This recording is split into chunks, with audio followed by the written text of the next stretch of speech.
Morning. Welcome to day 2. How's everybody doing today?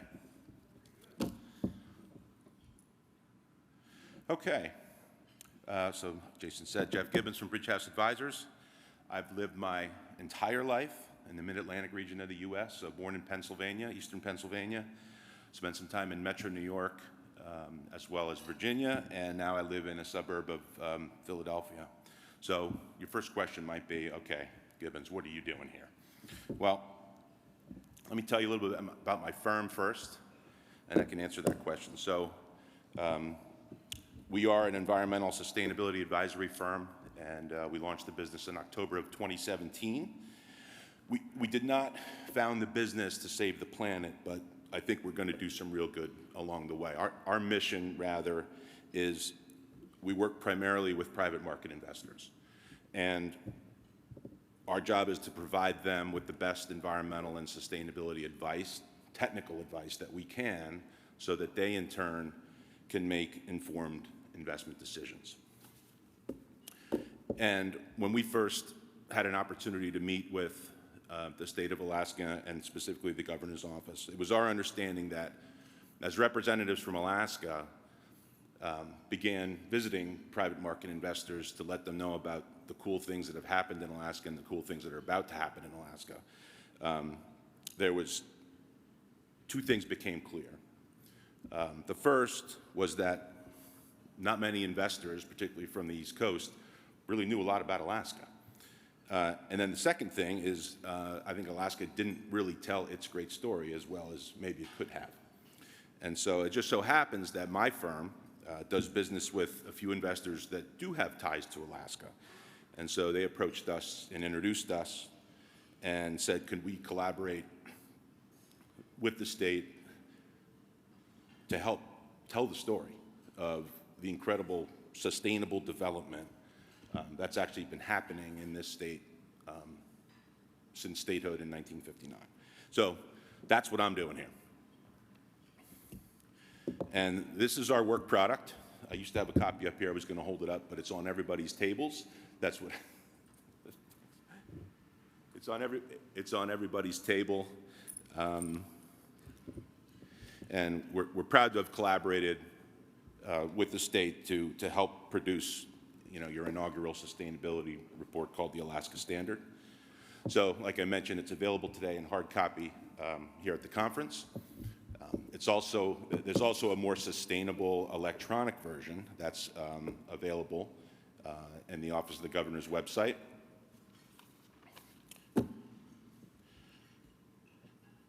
And I encourage everybody to carve out some time. It is a dense report. It's tough to get 6 decades of work down to less than 30 pages. But I think it does a great job of summarizing, of how to do things the right way from both an environmental stewardship and a social impact standpoint. Again, meeting the needs of multiple stakeholders along the way. And then as another note, we also worked with the AGDC and created a separate report for the Alaska LNG project. That report is also available on their website. That was released a few weeks ago. So, as a Pennsylvanian, and I'm not going to read off these because it's kind of embarrassing, but I mean, I didn't really know a lot about the state of Alaska as someone from the other side of the country. Now, that being said, it has been a common theme, I would say, for anybody that attended the reception on Monday. I mean, Aaron Brockovich pretty much made the same admission. And now to, again, all my new friends from Alaska through this project, I mean, please don't take it personally. I still don't know a lot about North and South Dakota or Maine or Arkansas or Kansas. But I do remember this. The first time I had an opportunity to hear the governor speak, he made a statement that Alaska is more than a state, it's a place. And I've had an opportunity to visit a few times, and out the window, we don't have that view in eastern Pennsylvania. It's totally true. So, what did I learn from working on this project? Quite a few things. Again, as a total rookie in terms of knowledge of your state. So the first one was the federal skepticism prior to statehood was one of my key takeaways. So the population of the state at that time was about 250,000 people, and Congress at the time felt that the state wouldn't be able to sustain itself, and so we're going to have to go provide a government handout, like, to kind of sustain the state of Alaska, should it become a state. But then oil was discovered in the Kenai Peninsula prior to that, and then, okay, great. Now we have the opportunity for Alaskans to be self-sustainable, and obviously in 1959, Alaska became the 49th state in the United States. No handouts required. Again, that was my first takeaway.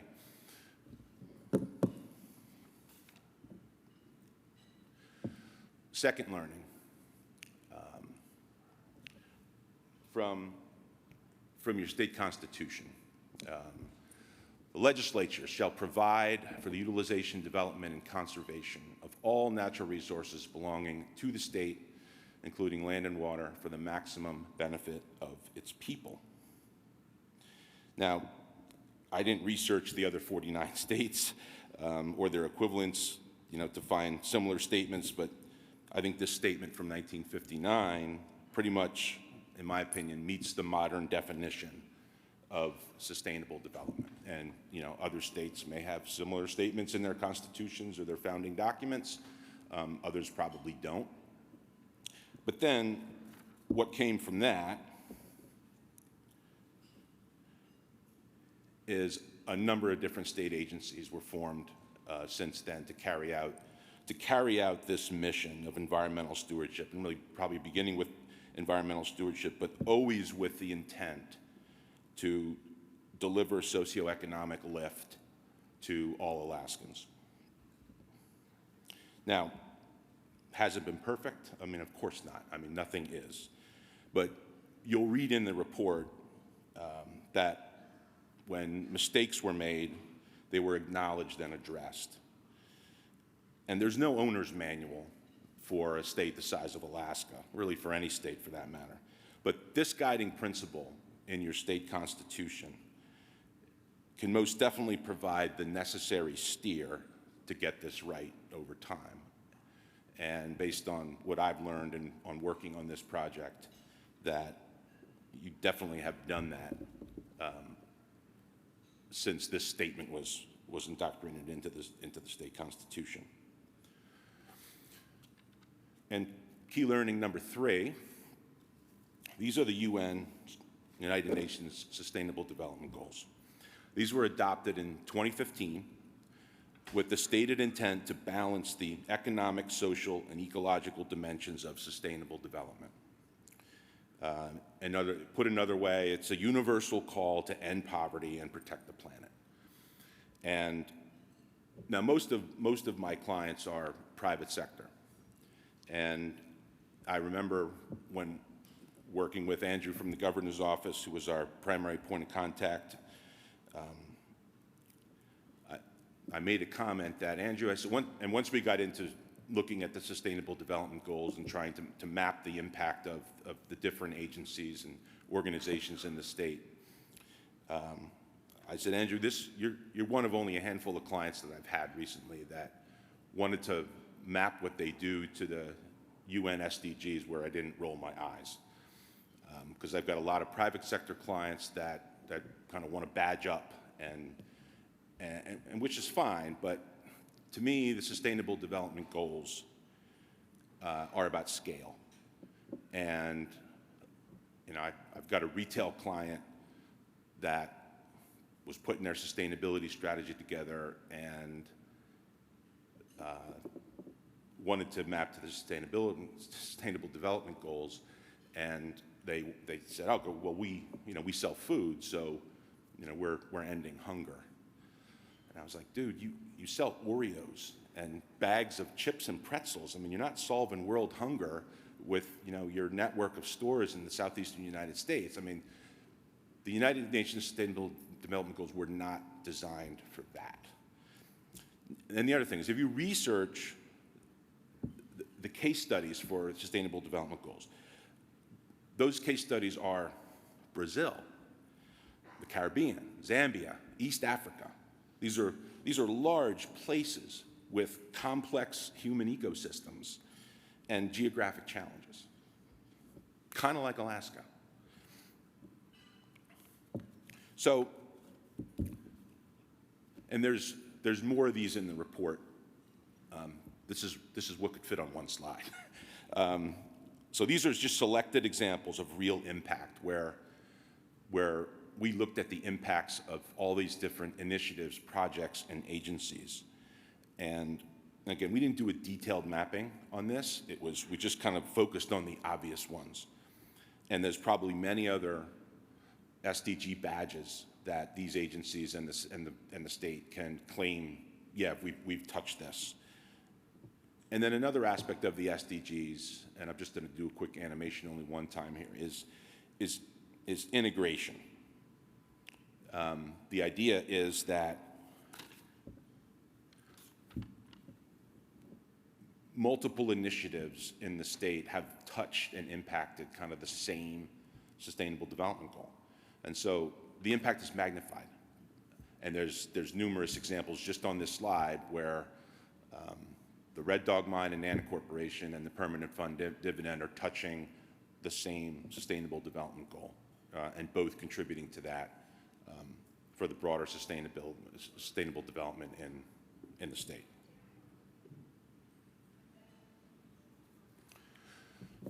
And so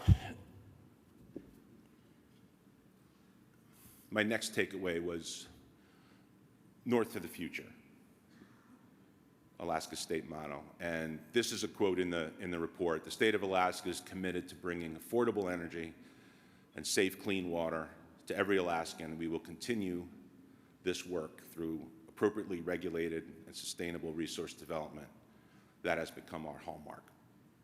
And so again, back to, now this is not a Bridge House quote. This is not a recommendation that we made. This is the 2023 affirmation of the objective that was captured and codified in the state's constitution in 1959. That's been executed ever since. And so what's the proof of this? Is that this conference in its second year is a proof point for that. The brand new Alaska Energy Independence Fund is proof of that. This state, this place, again, to borrow the governor's phrase again, could be a proving ground for innovative technologies, the R&D for the global energy transition. New forms of energy.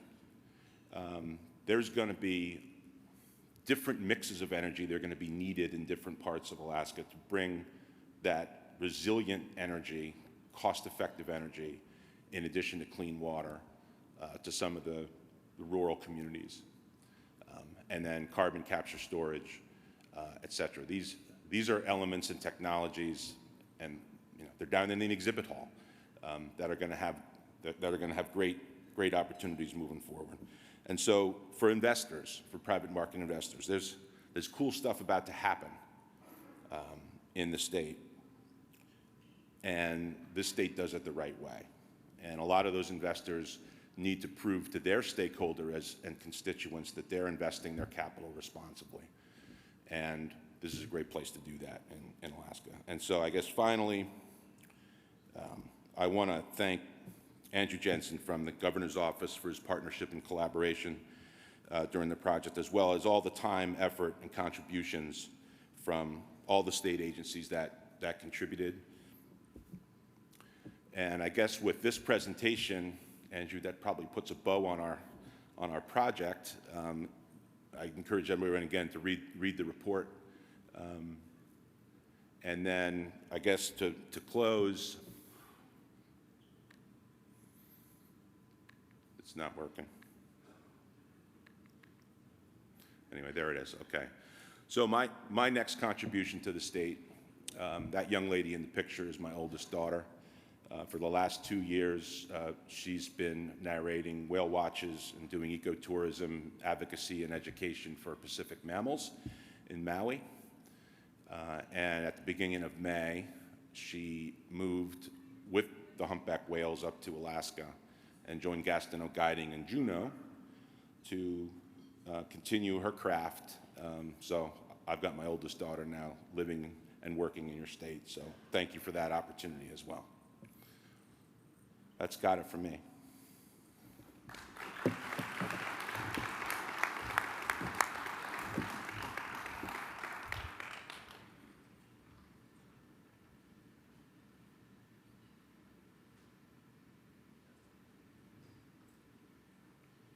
Is this working? Hello?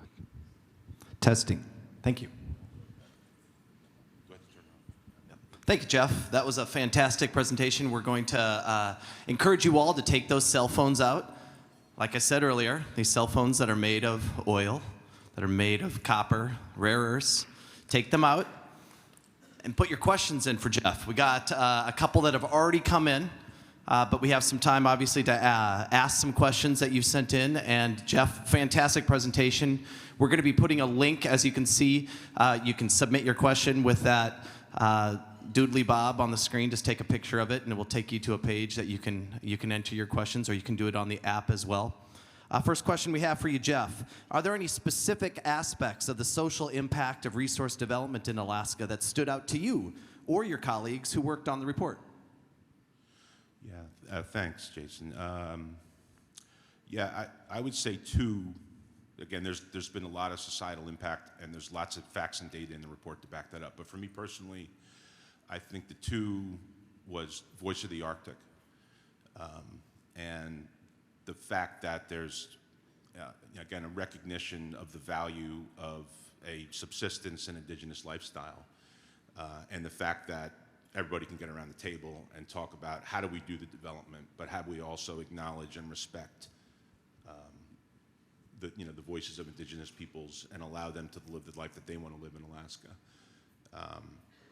And then I think the second one was ANSEP. We actually had an opportunity to meet Herb in person here in Anchorage last year, and it was stunning. In a very short period of time, the access to STEM academics and education that ANSEP has been able to deliver, and then the good paying careers coming on the back end of that. There's a lot of, I think there's a lot of entities that talk about STEM, and we have made progress, I think, in a lot of areas of STEM, but I think ANSEP has just done, again, I was blown away by just the impact that ANSEP has had in that regard. Those are my two favorites from the report. Yeah, thanks, Jeff. And for those of you that are not from Alaska, ANSEP is the Alaska Native Science and Engineering Program. It's an amazing educational opportunity that starts in grade school and goes all the way up through college, providing STEM training for indigenous Alaskans and providing, obviously, career paths for them. I agree completely with you, Jeff. It is a profound program.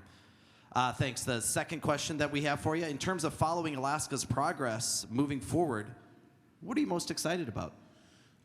I'm most excited about the fact that I really believe that Alaska can be the R&D lab for the rest of the world. I mean, if you think about the size of the state, the disparate population, the harsh weather, the rough terrain, the geography itself, and the challenge of bringing affordable, resilient, clean energy and water. Okay, like how many other countries, developing countries in the world, they have the same problems. So I think this is a great place to test drive new and emerging technologies and different combinations of those technologies in different situations, and then share that with the rest of the world. So I see Alaska as the R&D lab for the energy transition for lots of developing economies globally. Absolutely.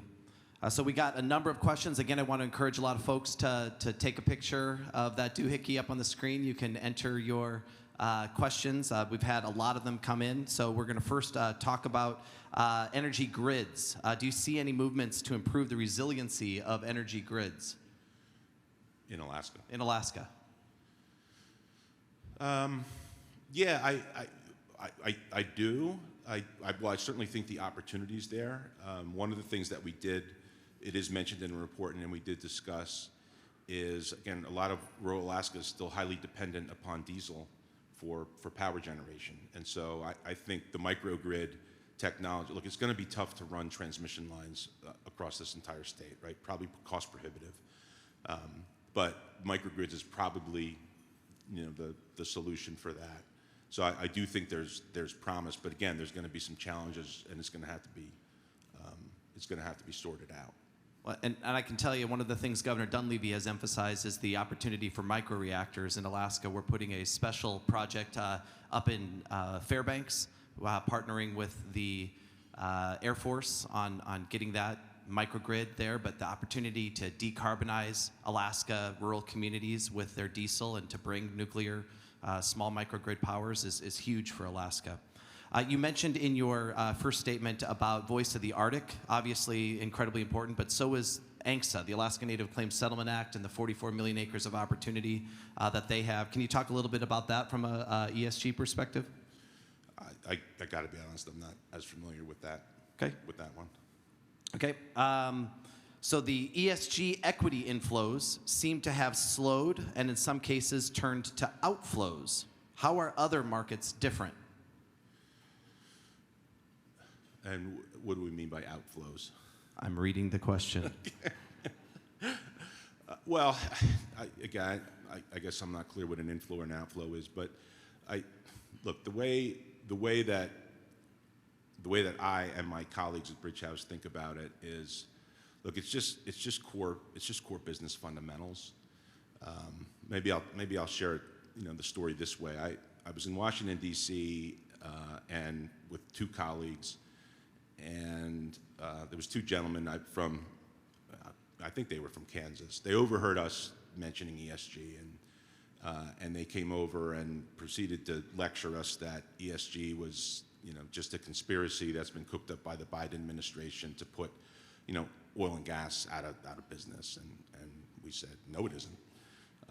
And we got into it. It was a professional debate, but it was debate over where it came from. And our perspective, look at this, it's probably come from a lot of places, but for what we do, it's come from the private markets. I mentioned earlier, it's about being responsible with capital and expectations on, you're going to deploy that capital responsibly. And for us, ES&G is just good business. And the example that I provided these two gentlemen was, I said, okay, let's give an example. And they were representing upstream oil and gas drilling in Kansas, I believe. And I said, okay, if you asked me to evaluate your operation from an ESG perspective, I'm not trying to put you out of business. I'm trying to understand the environmental, social, and governance risks that, if not properly managed by your business, could either have reputational or financial harm to your business. And I gave an example. I said, if I looked at your business, one of the things I would absolutely look at on the social side was employee health and safety. Are you taking care of your people so that when they show up for work in the morning, they get to go home to their family in the same shape that they were? And he had a light bulb moment of, oh, is that what it is? Yeah. I said, yeah, that's kind of what it is, right? On the environmental side, are you complying with laws? Are you managing spills? And so we ended up hugging on the street after that. So I don't know. I guess I feel like the truth will always be, and for us, it's just good business fundamentals, and I personally think it's kind of here to stay. Awesome. We have time for one final question. Obviously, yesterday, Governor Dunleavy signed the carbon bill. Alaska, 365 million acres. 200 million acres of that is federal, 104 million acres is state of Alaska land. Huge potential for carbon offset projects, which the governor just signed yesterday on state lands. So the question is, do we have opportunity to maximize that on federal land or Alaska Native Corporation land as well? Well, I would think certainly on Native Corporation land, yes. I mean, federal, don't know how that goes, but certainly there's opportunity there with the forested land, but there's other opportunities too with carbon capture. And you mentioned the methane injection, right? So there's lots of opportunities, there's lots of space, and there's lots of new technologies to try, to kind of solve the carbon problem and begin to decarbonize here and elsewhere. Yep, thanks, Jeff. As I mentioned in my intro, we've been caring about greenhouse gases before. Caring about greenhouse gases was cool. We do it right in Alaska. We inject it for enhanced oil recovery up on the North Slope. No one does it better. This ESG report that we have before us that's on your tables is phenomenal. It's going to be a great asset.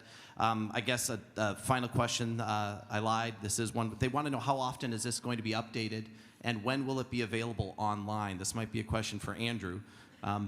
Well, selfishly, right? Maybe every 6 months, right? Because then I can have another project with Andrew but I got to defer to Andrew on that one. I don't know. What I can tell you is this, though. Again, if we move forward with these opportunities, then there's going to be lots of great fodder for version 2 of the sustainability report to talk about. Fantastic. Well, ladies and gentlemen, help me give Jeff a round of applause. Great job, and our hope is that we will have a link for you all up on the screen in a little bit so you can get a sustainable version of it if you don't want a paper version of it, so you can share it with your friends, tweet it out. We are going to bring our next panel up. So Jeff, thanks again.